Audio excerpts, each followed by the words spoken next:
बच्चों, यह फोटो आपने पहचाना? बराबर, ये है हमारे भूतपूर्व राष्ट्रपति missile man APJ Abdul Kalam. इनका जन्म 15 अक्टूबर 1931 को तमिलनाडु जिले के रामेश्वरम नामक गांव में हुआ। इस पाठ में इन्होंने अग्नि प्रक्षेपण के विषय में बताया है। लेखक ने प्रक्षेपण से पहले वैज्ञानिकों द्वारा किए गए अथक परिश्रम और बीच बीच में आने वाली कठिनाइयों का वर्णन किया है।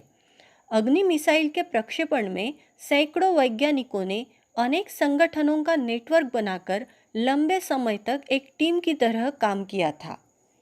लेखक बता रहे हैं, बालासोर में अंतरिम परीक्षण का काम पूरा होने में अब भी कम से कम 1 साल की देरी थी। हमने पृथ्वी के प्रक्षेपण के लिए श्री हरिकोटा अंतरिक्ष केंद्र में विशेष सुविधाएं स्थापित की। इनमें से एक लॉन्च पैड, ब्लॉक हाउस, नियंत्रण उपकरण तथा चलित दूरमिति केंद्र शामिल थे। पृथ्वी जो है एक उपग्रह का नाम है। इसका निर्माण भारत में ही किया गया है। इसका सफल प्रक्षेपण 25 फरवरी 1988 को किया गया। जमीन से जमीन पर मार करने वाले इस प्रक्षेपास्त्र की क्षमता 200 से 250 किलोमीटर है। लेखक बता रहे हैं कि पृथ्वी उपग्रह को 25 फरवरी 1988 को सुबह 11:23 पर छोड़ा गया। यह देश के रॉकेट विज्ञान के इतिहास में एक युगांतरकारी घटना थी। युगांतरकारी मतलब युग प्रवर्तक, मतलब युग बदलने वाली। निर्देशित मिसाइलों के क्षेत्र में एक आत्मनिर्भर देश के रूप में पृथ्वी के उद्भव ने संसार के सभी विकसित देशों को विचलित कर दिया। आत्मनिर्भर मतलब स्वावलंबी। हमारे देश ने जो पृथ्वी उपग्रह लॉन्च किया तो इससे दुनिया के जो सभी विकसित देश थे वो विचलित हो गए। सामर्थ्यशाली नागरिक, अंतरिक्ष उद्योग और व्यवहार्य मिसाइल आधारित सुरक्षा प्रणालियों ने भारत को चुनिंदा राष्ट्रों के समूह में पहुंचा दिया था। लेकिन क्या एक पृथ्वी ही पर्याप्त होगा? क्या 4-5 मिसाइल प्रणालियों का स्वदेशी विकास हमें पर्याप्त रूप से ताकतवर बनाएगा? उसी समय अग्नि को एक टेक्नोलॉजी प्रदर्शन परियोजना के रूप में विकसित किया जा रहा था। अग्नि जो है, अग्नि मिसाइल स्वदेशी तकनीक से भारत में विकसित की गई है। यह जमीन से जमीन पर मार करने वाली परमाणु सक्षम मिसाइल है। यह मिसाइल 700 किलोमीटर तक मार कर सकती है। देश के भीतर उपलब्ध समस्त संसाधनों को दांव पर लगाकर यही एक उत्तर था। अग्नि टीम में 500 से अधिक वैज्ञानिक थे और इन विशाल प्रक्षेपणों में अनेक संगठनों का नेटवर्क बनाया गया था। अग्नि का प्रक्षेपण 20 अप्रैल 1989 को निर्धारित किया गया। यह एक अभूतपूर्व अभ्यास होने जा रहा था। अंतरिक्ष प्रक्षेपण यान के विपरीत मिसाइल प्रक्षेपण में व्यापक स्तर पर सुरक्षा संबंधी खतरे शामिल होते हैं। प्रक्षेपण के पूर्व तैयारी की सारी गतिविधियां तय कार्यक्रम के अनुसार पूरी हो गई थी। जिस समय हम T14 सेकंड पर थे, कंप्यूटर ने संकेत दिया कि उपकरणों में से कोई एक ठीक से काम नहीं कर रहा है। जब प्रक्षेपण की तैयारी पूरी हो गई थी तो उस समय कंप्यूटर ने संकेत दिया कि कोई तो भी एक उपकरण ठीक से काम नहीं कर रहा है। उसे तुरंत सुधार लिया गया। इस बीच निचले रेंज केंद्र ने होल्ड के लिए कहा, मतलब रुकने के लिए कहा। अगले कुछ सेकंडों में जगह जगह होल्ड की जरूरत पड़ गई। यानी अगले कुछ सेकंडों में बार बार रुकने की जरूरत पड़ गई और इसके कारण उन्हें प्रक्षेपण स्थगित करना पड़ा, यानी रोकना पड़ा। कलाम आगे बताते हैं कि वो जब अपने टीम के सदस्यों से मिलने गए तो वो सदमे में और शोक की हालत में थे। उन्हें बहुत दुख हुआ था। तो डॉक्टर एपीजे कलाम ने SLV-3 के अपने अनुभव को उनके साथ बांटा। लेखक ने बताया कि मेरा प्रक्षेपण यान तो गिरकर समुद्र में खो गया था, लेकिन उसकी वापसी सफलता के साथ हुई। आपकी मिसाइल तो अभी तक आपके सामने है। वास्तव में आपने कुछ भी ऐसा नहीं खोया है जिसे 1-2 हफ्तों के काम से सुधारा न जा सके। और इस विवरण से उन्हें जड़ता की हालत से झकझोरकर बाहर निकाल लिया, यानी वो उस एक नई उमंग के साथ बाहर निकल गए और सारी की सारी टीम उप प्रणालियों की जांच और उन्हें ठीक करने के काम में फिर से जुट गई।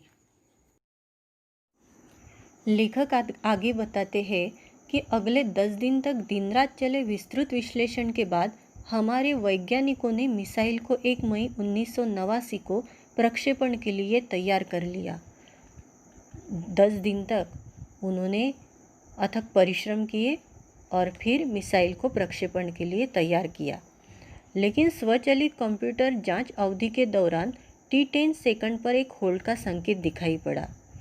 लेकिन फिर जब 1 मई 1989 को प्रक्षेपण के लिए मिसाइल तैयार था, तो जो स्वचालित यानी स्वयं चलने वाला कंप्यूटर था, तो उसके जांच के दौरान फिर से एक रुकने का संकेत दिखाई पड़ा और प्रक्षेपण फिर एक बार स्थगित करना पड़ा यानी रोकना पड़ा। रॉकेट विज्ञान के क्षेत्र में इस तरह की चीज़ें बहुत आम है और अक्सर अन्य देशों में भी होती रहती है। लेखक आगे बताते हैं, DRDL RCI परिवार के 2000 से भी अधिक सदस्यों को संबोधित किया। लेखक बताते हैं कि उन्होंने अपने जो RCI परिवार के जो सदस्य थे, तो उनको संबोधित करते हुए कहा कि बहुत मुश्किल से ही कभी किसी प्रयोगशाला या R&D संस्थान को देश में पहली बार अग्नि जैसी प्रणाली विकसित करने का अवसर मिलता है। यह महान अवसर हमें दिया गया है। स्वाभाविक रूप से बड़े अवसर अपने साथ बराबर की चुनौतियां लेकर आते हैं। जब हमें बड़े अवसर प्राप्त होते हैं तो उसके साथ हमें चुनौतियों का भी सामना करना पड़ता है और इसलिए हमें हिम्मत नहीं हारनी चाहिए। समस्याओं को हमें हराने का मौका नहीं देना चाहिए।